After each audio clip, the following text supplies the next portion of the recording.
In today's episode of the Founder Ride, Randy chats with Ryan Magada. As founder of Columbus-based Brave Little Beast, Ryan Magada transforms service-based businesses through buyer-centric branding that drives measurable growth. Welcome to another episode of the Founder Ride podcast.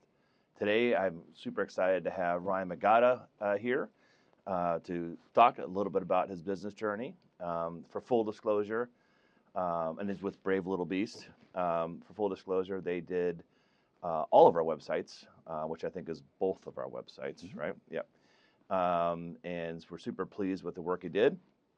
And it was a really interesting, good process for us to go through, and lots of good feedback over the years of our sites. So we're thank you for all the work that you did on that. Yeah, and they work great. And so, but we're here to talk about Ryan and his business journey and where, how do you get started, where you are today, et cetera, et cetera. But before we get into it, as I ask every single guest, is where are you on the ride? Yeah. So I feel at this point, so Brave Little Beast it's actually our 9-year anniversary, March 16th. Wow, congratulations. Thank you. I feel like I'm straddling two of the stages. So it's kind of like the light at the end of the tunnel and the accelerating. I feel like a good portion of the business, I'd say overall we're in that accelerating phase, but there's still a few things that are getting pulled forward from that light at the end of the tunnel. But really, I feel like our processes, the deliverables, like all the team members, all of that are in the right place. And really, those are all in the accelerating. And then that light at the end of the tunnel for me is like still figuring out how far we want to niche down, and making sure that our ICP and our customers are really honed in, doing the work so that we do. ICP stands for? Ideal Customer Profile. Okay, got it. Yeah.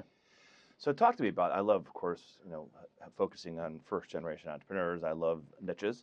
So talk to me a little bit about, it's interesting to hear that from a, website development firm that really have a niche. Talk to me a little bit more about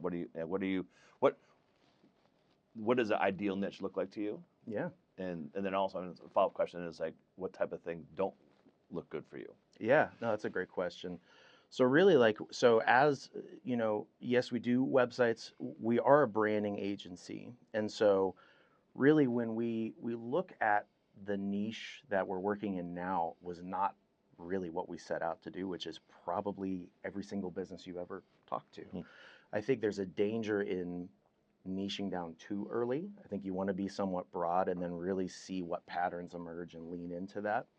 And so for us, the niche that we found is service-based businesses. Okay. We have done work with product businesses, retail businesses, but there is a unique challenge with service-based businesses where as a product business, you can highlight your benefits and features. And so you don't necessarily have the luxury of having both of those with the service-based business. You have to, tell a value story.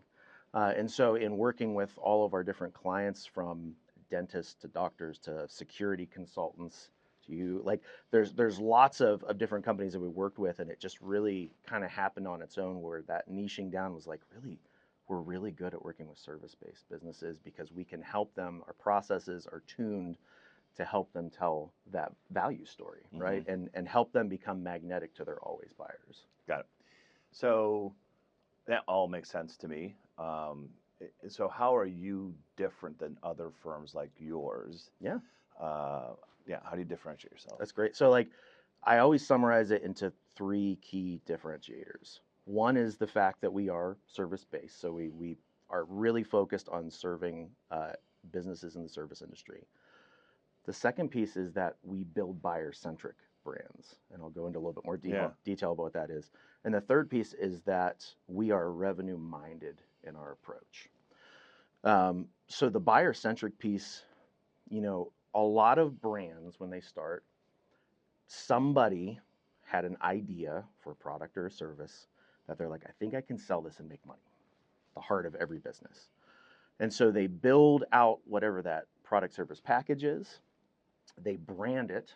So they build their logo, their website, and their messaging. and then they kind of float around the market trying to find somebody who can buy this thing. And so we call that a product-centric approach. The product is at the core of the business, you brand it, and then you float. And the problem with that is that in trying to find those always buyers, you end up morphing and changing what the founder initially set out to do. The product or service starts to shape based on the conversations you're having, and then when you find out that that buyer is not the right buyer, you now have a product or service that isn't right for anybody, and then you take that to someone else, and it just snowballs. Mm-hmm. And so really, when I say that we're a buyer-centric branding agency, our first conversations with an organization are, yes, we look at your product service package. Here's what you do to make money. And we push that off to the side and go, okay, now let's have a better conversation. Who do you serve? Who is it that your product service package is a must-have, not a nice-to-have? And digging into beyond just the demographics, the psychographics. What are the desires? What are the challenges? What are the needs that are beyond what they have or they can actually tap into with their network? And when you do that, the buyer is at the center of the brand. You take your product service package and tailor it to that buyer, and then you build out your logo, your branding, your website, all those different things. And so you're not searching the market looking for the right fit. You've built it for the right fit from the ground up. How many times are you interviewing prospective clients where they don't actually know who their buyer is? All the time, all the time. And so it happens that we work with organizations no matter the stage. Okay. It's ideal if somebody comes to us and they're at that startup stage and they're like, I have this idea, and I'm like, oh, awesome. Like, we're gonna have a really good time of figuring this stuff out and save you some pain from later on. I've worked with organizations who've been around for 100+ years, and they still don't know who their buyer is. And so we're able to pause and be like, okay, let's dig in there, and then any rebranding effort can actually, that investment can be multiplied because we're really gonna help you get clear on who that buyer is. Got it. Talk about the third piece a little bit, the revenue piece. Yeah. So I really wholeheartedly believe that branding without, a strategic mindset just is decoration. And so there's lots of design agencies that just make decoration. I tell people all the time, like, we can make a pretty nothing. If you're coming to us and you're like, I don't want the strategy, I don't want that, I just want a logo and I want a website. And if they don't have, a lot of organizations will have some sort of knowledge or some person on their team that's helped form that strategy, and sometimes that's okay. But really, like, we need to help them understand that branding is one of the key pieces of their revenue engine. And so when we work with somebody, I want there to be a return on their investment. I don't just want to make decoration, but the branding efforts fuel the rest of the revenue organization, which is branding, marketing, sales, and customer experience. When your branding isn't telling a good story and your core identity is not figured out, your marketing teams, sales teams, and customer experience teams all work in silos. They're all saying different things, and they're not sharing the same KPIs. You're not moving in step towards the goals that you create. So excellent branding work should be fueling the rest of those teams, and we understand how to give those teams what they need to reach the revenue goals. So you use the term KPI, which is key performance indicator. Do you help identify those key performance indicators with clients? Yes. So we have 4 that we use, or 3 or 4 that we use that are just like, these are really good ones that every team can share. So it is like the amount of time that it takes for a lead to work its way through. There's the average deal value. There's the amount of leads coming in. Like, those are all key ones that if we can focus on, my good friend James Rories calls them the revenue levers. And so when you can get a team measuring those things, everybody's pulling the same direction. Right. And those become the main levers that really dictate how successful an organization is. Got it. And how has the technology changed in the last 9 years for you guys? So what you're doing today versus what you did when you started? Yeah. Oh man. I mean, AI is obviously a huge piece of that. How so? Yeah. So I am not scared of AI taking my job because I've seen the logos that AI can create. Yeah. But, I think that the biggest mistake I see is people using AI as the brain and not as a tool for you to use your brain, right? So I'm just going to put a prompt in and be like, give me a blog post. And it's just grabbing stuff that already exists on the internet and spits it out. And then you just use that and go. However, if you have the right input into AI, so a lot of our strategy work, I'm asking really deep questions and having very deep conversations. So there's a deep base of knowledge there that I can put into ChatGPT and then help organize that.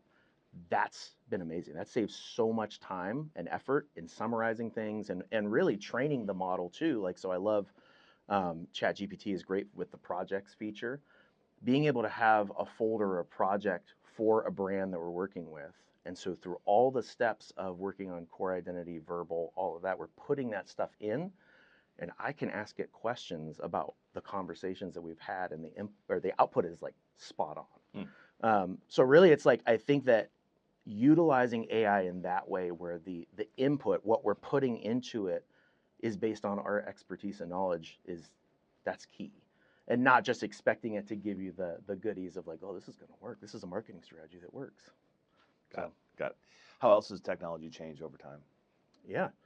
Or has it? Yeah. So I think that from a brand strategy standpoint, there's just fundamentals that don't change. Okay. And the technology, there's some technology or different tools using AI that can help you build brand strategy. But really just, for us, it doesn't really change fundamentally what we do.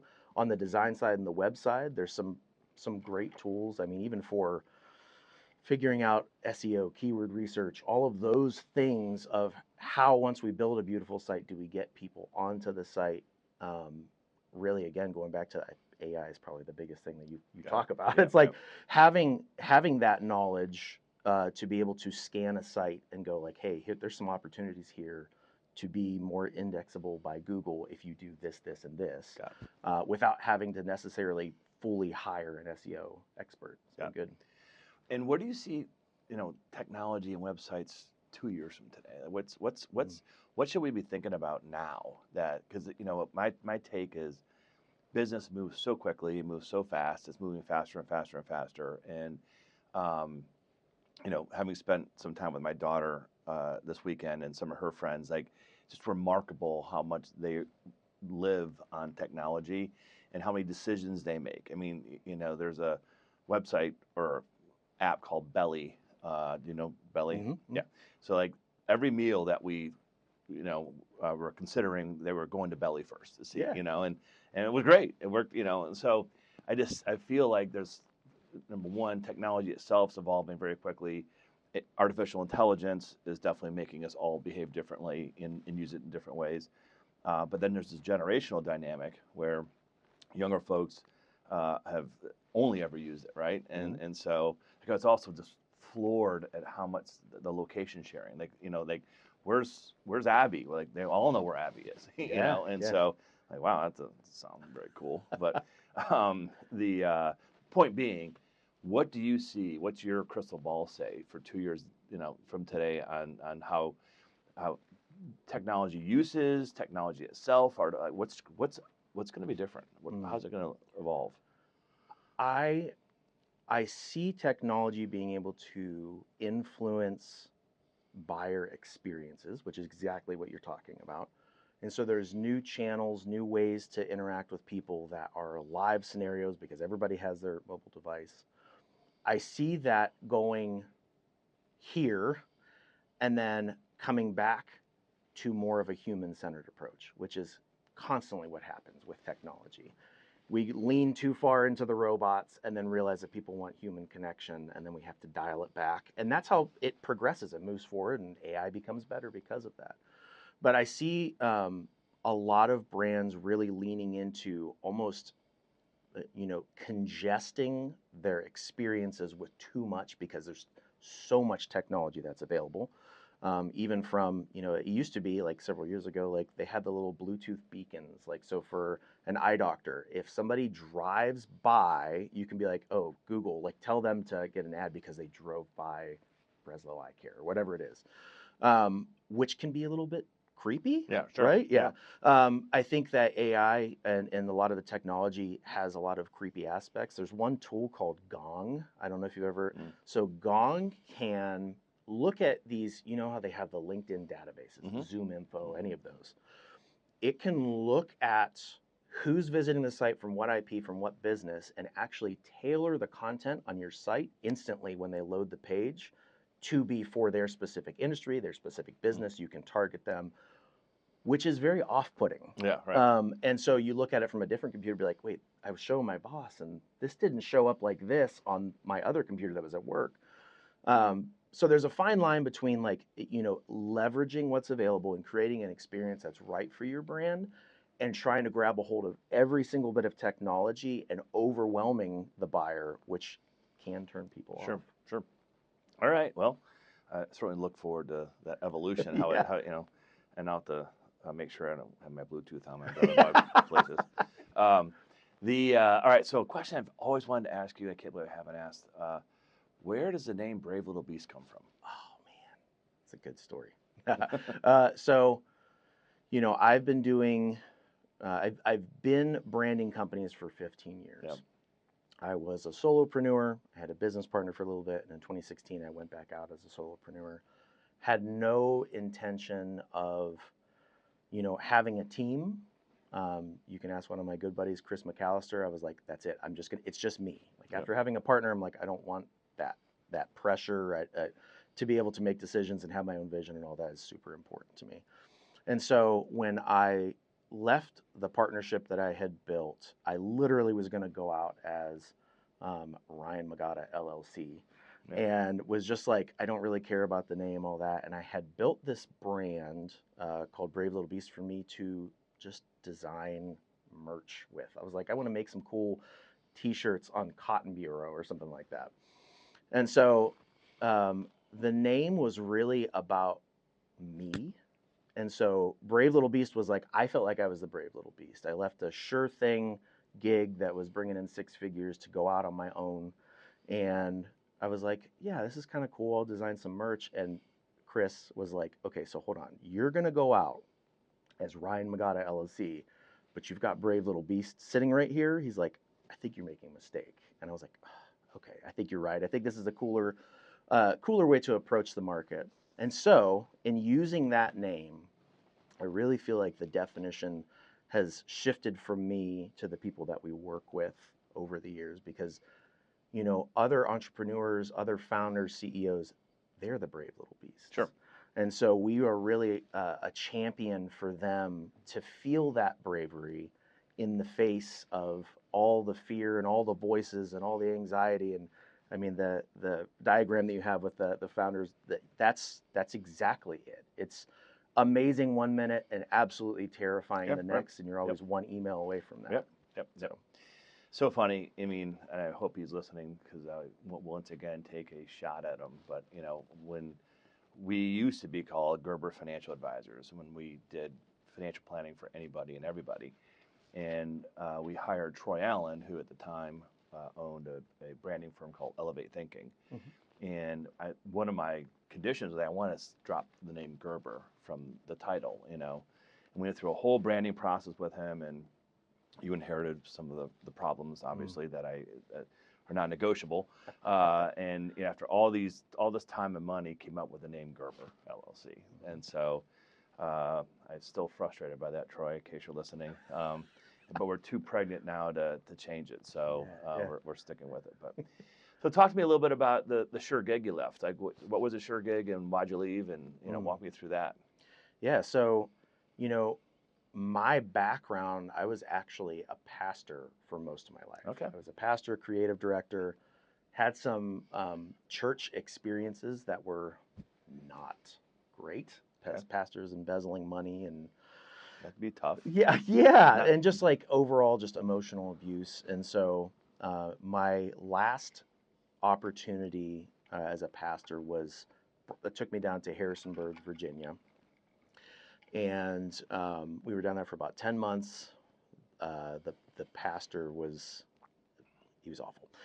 But after 10 months, I came home one day and I told my wife, I was like, listen, we're moving back to Columbus. I just got off the phone with your dad. We're moving in with them, and I'm starting my design business. And so the name of the company was Evident Media. I don't know what I was thinking at the time, but I knew nothing about brand strategy. I knew how to create graphics, but not how to create logos and brand identity and how to present that work and all that. So I figured out a lot. It was probably 3 years I was on my own.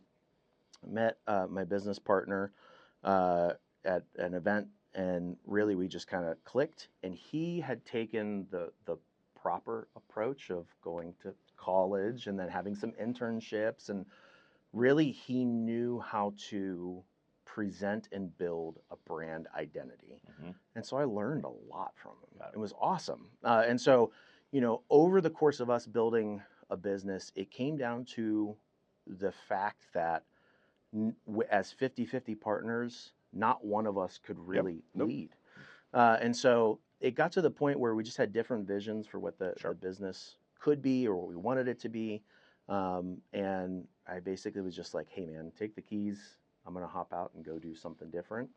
At first it wasn't received well, but I think it was like last year or 2 years ago, we ended up having a cup of coffee and just chatting, and we're just two business owners now. Good, So good. So walk me through the pastor to, like, how did you land on brand? I mean, brand, that's a really interesting transition. Yeah. I can understand why what you were running from. Sure. I get that. But it's a two-part I'm curious about. Yeah, no. So, creative work or creative projects always saved my butt throughout school, all that. Like if I was in a class and I had a C, and all of a sudden they're like, make a popsicle stick diorama of Plymouth Rock, I'm like, I'm gonna get a B now. Like, this is gonna be awesome. So always had a creative mindset. When I graduated high school, I actually went to Youngstown State for about a year and a half, to become a graphic designer. Okay. And in that process, it's a whole conversation on the education system, but really just became just salty. Like, I'm approaching, here's the project, here's what we need to accomplish. Do that this way. Check the boxes down and build this thing. It's not how my brain works. It was like, well, there might be a better way. You're not accounting for all these other things. So my portfolio review, I barely passed. And the kid next to me that couldn't draw a square on a piece of paper, like top of the class kind of thing. And I'm like, okay. I was like, pause here. So I went from there to, like, I did sound, video, and lighting for churches. I was a manager at Starbucks. I did landscaping for like a week. And then when I couldn't walk, I was like, okay, like this is not for me. I need to be behind a computer. Fast forward a little bit, I was at Chase working in it's like the solutions department, doing tech support for bankers in New York. An opportunity came up where they were like, the training department needed to build out some materials. They had no resources internally to create this training system. And I'm like, I know my way around some design software. And so I started to scratch that itch again after being away from it for a little bit. And this is where my first pastor position started. So my father-in-law was pastor at a church. They had a graphic designer. The graphic designer just up and left. They were in a lurch, and I called the pastor. I'm like, listen, I know enough to be dangerous when it comes to building out graphics. If you're okay with me learning on the go, I will crush it for you. And he's like, sweet, here's $40K, which was way bigger than what I was making at Chase. And I learned a lot of the software. I look back at that design work now, and it's very painful. I'm like, I did that? I built that? Yeah. And so, really, it gave me an environment to learn at my own pace and kind of drive that development. Okay. And so I went from that church to another church doing the same thing. And that's kind of where it was like I got that design inspiration back.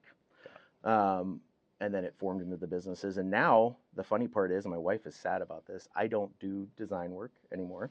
She's always known me as Ryan, the designer. And it was like 3 years ago, I basically sat down with Adam, who was my one employee at the time, and I was like, I'm not as good at this as you are.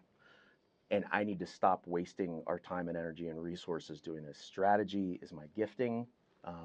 I think I need to step in here and build out some processes and systems. And it was the best decision I've ever made. I watched the output of our agency become so clear and elevated. I stopped slowing down the process and gumming up the works and really stepped into what I do best. Got it. So, what were your big takeaways as a pastor? What did you learn as a pastor that transcend the business community, your business today? Yeah, I mean, it's like, it helped me with empathy, Okay. for understanding that each person is unique, just like every business is unique. And as much as we try to categorize people and businesses as just, well, they're in this industry and they do that, they're this way, that there's always something unique that has to do with experience, values, all of those things that make us who we are and make a business unique. So it really just caused me to look deeper and to look at what would frustrate, whether it's a brand strategist or a designer, and be like, there's a reason why they're thinking this way. And so what experiences have led them up to this point, and how can we help them break through the lid that they're putting on what they think they're capable of or their business is capable of? Got it. And do you still go to church? I would say I am a spiritual person. Yeah. I'm not a religious person. Yeah. So no, I haven't stepped foot in church in a really long time. I'm still connected. So Chris McAllister, my good friend, actually leads something called 15 and they meet. It's like Wednesdays, 7:30, and it's like. So I don't know. Do you know Chris at all? I think Okay, so. awesome guy. Runs a business called Site Shift, leadership development. Some of the best stuff that's gotten me out of the darkest places that I've been. But really, he takes the Bible and puts it into almost like a business perspective, leadership perspective. So it's like my past combined with my present in a way that it's a healthy environment to kind of tie those two things together, because I do think that there's wisdom in the Bible. I think that you can go too far with that, but I think it is like a very inspirational source for us that we can tap into. But yes, spiritual, not religious. Got it. So, where is Brave Little Beast today? Talk to me about 9 years later. What how many employees you have, and what are big things you learned? Yeah. So right now we have 4 full-time employees, including me. So it's me, Adam, my creative director, Nick, our senior designer developer, and Hannah is our designer. I didn't think that was going to happen. I thought it was just going to be me. And then when I finally needed to reach my capacity and hired Adam, I'm like, oh my God, this is so much better. I was like, I don't know what I was thinking, but it's better to have a team of people you can rely on. And so we've really, again, focused in on the service-based thing.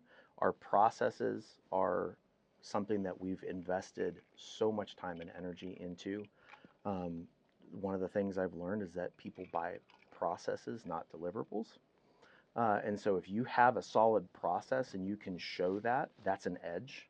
Especially if you could say this process leads us to an outcome that we can predict, like this is going to be a successful interaction. And so really just spending so much time in our processes and the experience from the other side of the table. Creative agencies love throwing elbows, they love being jerks, all that. There's certain agencies you can go to and they're like, well, we have our style and and you come to us because we're the artist. We're not one of those agencies. I think that we can range our style. We don't have like this rut that we're locked into, but I can have a conversation with you and be like, what are you trying to achieve? I think the best approach to that is this, and our design style can shift to make sure that you're delivering something that's authentic to you, not just something that is table stakes for us or something that we just want to do just to have fun. Got it. Where do you see Brave Little Beast in 2 years, 5 years? Yeah, that's a great question. So I think in my conversations with Adam, really like I'd like to see us in 5 years as a 10-person agency. Okay. I don't believe at this point, and again, I've been wrong about this because I thought it was just going to be me, that I want to go above that.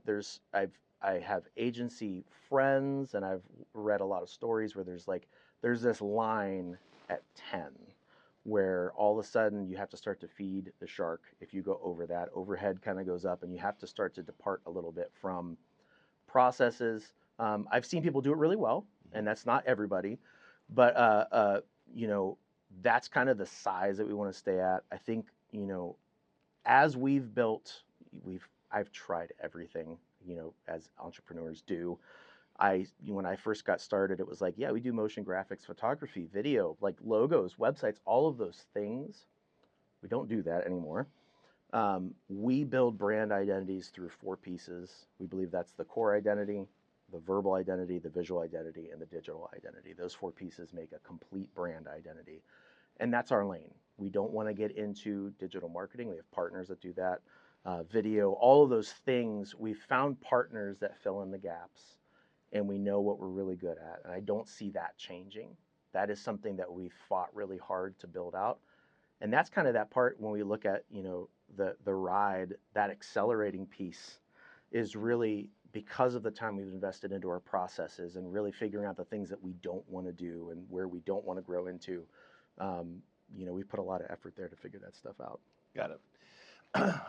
Interesting. So with 10 people, what does that look like from a staffing perspective? What type of employees are those? Yeah. So how I want to structure it is with those 4 different disciplines. So the strategy, the writing, the visual, and the digital. I envision that there is, so I'll be CEO, loading up here. I won't be doing the work per se, thought leadership, all of that. Adam is our creative director, and he'll be managing 4 other directors. And so I think that that's really going to help us continue to be able to scale those offerings. There's sometimes that people just want strategy.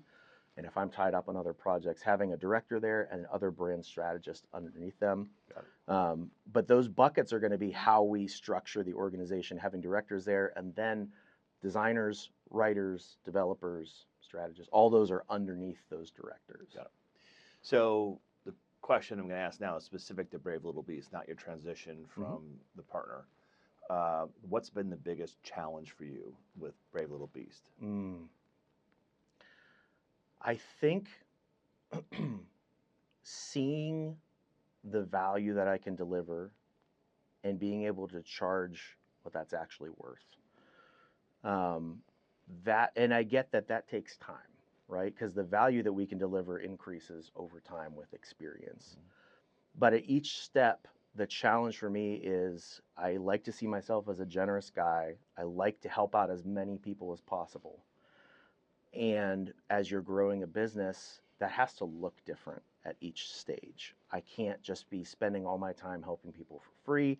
I can't engage on $1,000 jobs that we used to because there's bigger projects and bigger change that we're trying to help happen. And so being able to get really clear with the team on, hey, here's the kind of engagements we're going after. Here's the dollar value that I believe is fair for the value that we provide.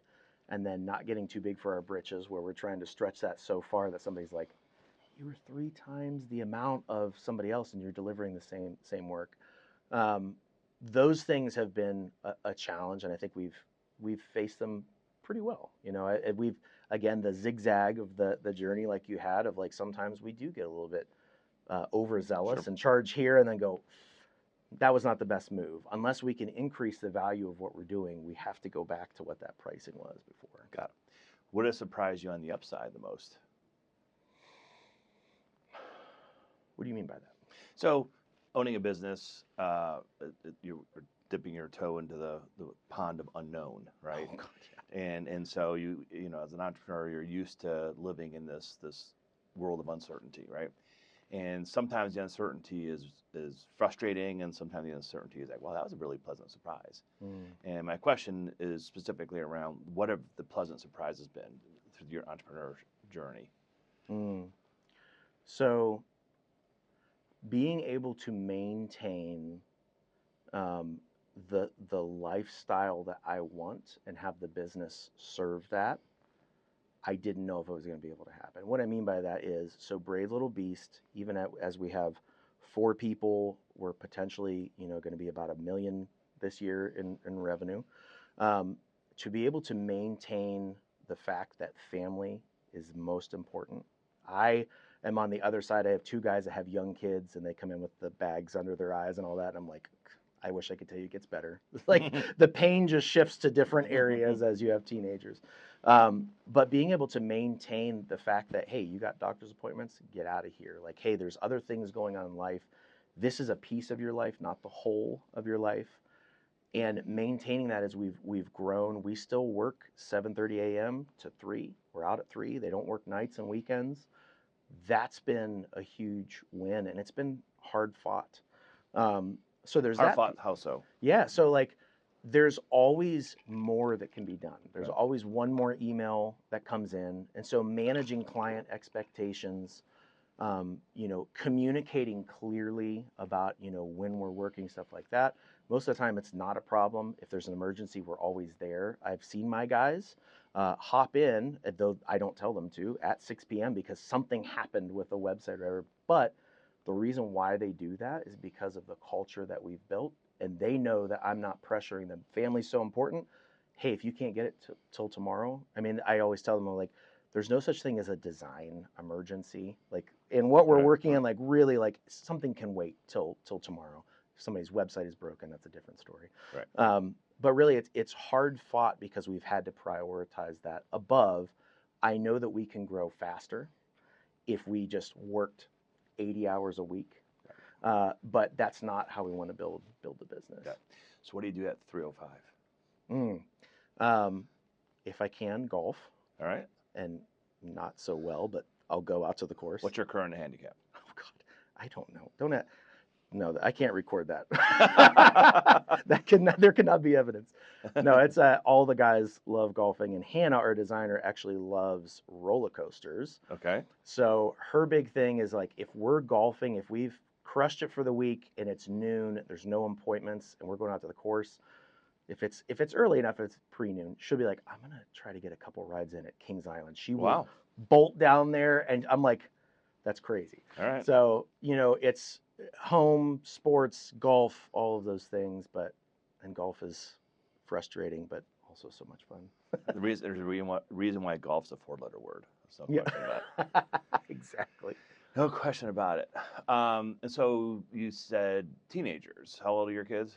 I have got one turning 18 in October, a 16-year-old, a 13-year-old, and a 12-year-old. Wow, that's busy. Yes. Yeah. It's the sleepless nights are not because somebody's waking up. It's like, where are my older kids? Right. Yeah, no, I hear you. My youngest son is on spring break in Dominican Republic right now, and oh wow, my wife just sent a text. I wish she wanted to, saying, George, how are you? We saw somebody's been missing in DR for 4 days. I'm like, oh, like, come on. Don't we have, Life 360 or something? Yeah. And look at, because now it's on my mind. So yeah, that was the last text I read before coming in here. So what's your 18-year-old going to do next? Oh, man. So that is a great conversation that has been ongoing. Trying to remember and hold it all through the filter of how I felt when I was 18. Yeah. Different generation. My parents are boomers, and it was definitely like, okay, graduation day, and you're already registered and you know what's going on. You're going to go to college. Trying to give her space, but still give her guidance and direction and support. And if college is the best approach to whatever she finds interesting, great. If not, there's other ways to do that. I don't even know if it still exists, but Seth Godin had the business master class. Did you ever see that? Alt MBA, I think it was called. Yeah. Like stuff like that is really like, hey, if you don't know yet, but you're kind of been looking at dad and going, hey, being an entrepreneur wouldn't be so bad. I like the idea. I like the upside of what I'm seeing. I would be like, hey, go read these books and take a class and try to be like, do I have a business mind? Because that's not everybody. Yeah, right. And so, yeah, it's, that's a great question. I think my 16-year-old son, Cole, he already knows it's college. He loves math and all these things that I am not, I don't know where he got those genes from because like math scares me. Especially like we just moved into a new house and I had to do math to hang like these shelves. Oh, yeah, Because right. I was, yeah, Right, my right, wife's right. like, do you want to hire somebody? I'm Yeah. like, I can handle this. Yeah. I had Chat GPT doing the math. I'm like, how far do I need to Right, space right, these things out? Right. Yeah. That's a divorce material for me. There's and we'll have to, people are going to ask this question, so we'll have to give answers, but there's one of our clients, Timmy McCarthy. I love Timmy. Yep, Timmy's awesome. yep. You did one of his sites too, I think. Mhm. Yeah, right. Yep. And in fact, you may know the business name of it better than I, but Timmy has a business that the name's escaping me, but it's Business ownership. well, it is Yeah. business ownership. That's one of them, but I think this is different. Oh, okay. I think this is where they're teaching seniors in high school. Oh, the senior summer camp. That's part of it. Yeah, That's yeah. right, right, Mhm. right. So you should think about your daughter for that, because I know my son George went through that last year, Oh, nice. and he really, he was a senior in high school last year, and he really loved it. It was a great experience. So I think we're taking applications again here pretty soon. So Yeah. for what it's worth. Fantastic. Yeah. Um, so the next awkward question is, and it's early and I get it. Do you see any of your children in the business at all? My youngest, Savannah, she's an artist. Has like from a very young age, she has the ability to draw and paint and create, and which also makes, so we homeschool all of our kids. She's the one that my wife fights the most because she would rather be doing creative things other than English and social studies and all those things.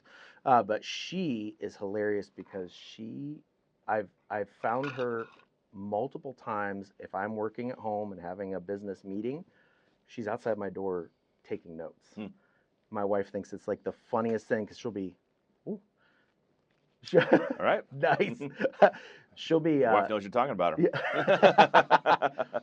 Yeah. She'll be out there taking notes on like how I handled specific questions or like she's listening. And so like I think of all of them, I could absolutely see her at least interning with us, if not becoming a designer. I'm interested to see if she has, and I haven't really dug into this yet, the strategy brain behind that. But definitely the design skills are there. Okay. How does homeschooling and entrepreneurship work together? I love it. Okay. I think that it provides the space for my kids to have or individual conversations on how they see the world, how their brain works. And so Emmy is very much like me, my oldest, when it comes to math, no bueno, not good. But she likes to cook. So my wife can put it into cooking terms and measurement terms, and all of a sudden she's like, I get it. I get what you're talking about. So there's some individualized learning tracks that are there.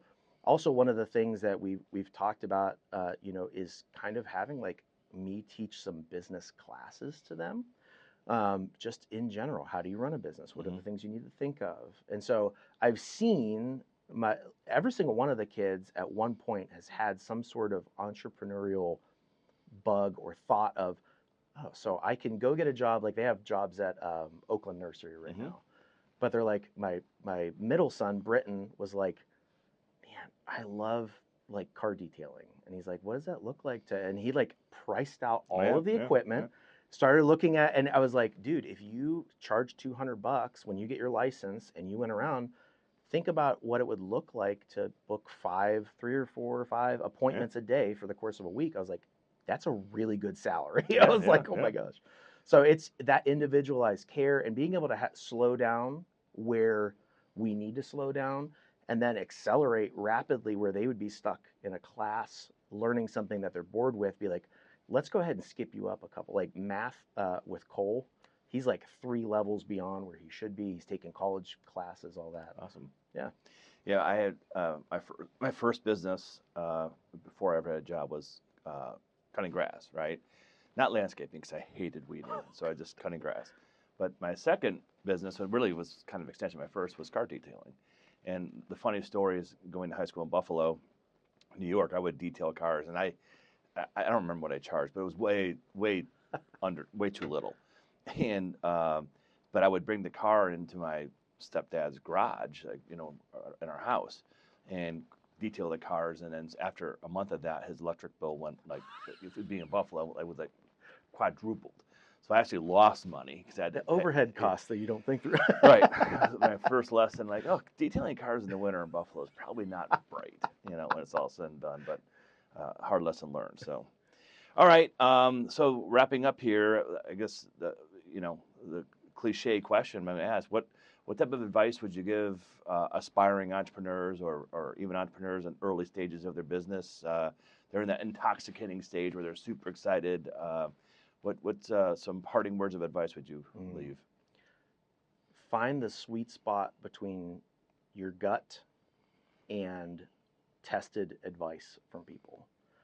I think that you can lean too far either way. I've watched business owners completely tank because all they do is trust their gut. I've watched business owners tank because they've listened to everybody else too much. And so knowing when to trust your gut and knowing when to build or rely on your community of people who have experienced things that you haven't, that sweet spot is where success is. Got it. Good. I like that. I think that there's a lot of value in trusting your gut and also giving advice or getting advice as well. And I definitely see people over the years seek out so much advice that just paralyzes them to do nothing. But it's important to, you know, being a first generation entrepreneur is hard. The ecosystem's small, it's very lonely. So you do definitely need to get that advice and perspective and context. But at the end of the day, it is all about, you know, what makes you happy, and your gut's got to be a big part of that. No Yeah, question about it. absolutely. So thanks for coming on today. Really appreciate it. I learned a lot about you that I didn't know, which is awesome. And wish you continued success with your business. Thanks for the opportunity. Yeah, awesome. Thank you for tuning in. As always, much appreciated. Don't forget to like and subscribe to the Founder Ride, and we will talk to you next time. We're building something special in Columbus for entrepreneurs. To learn more, please visit www.founderfarm.com.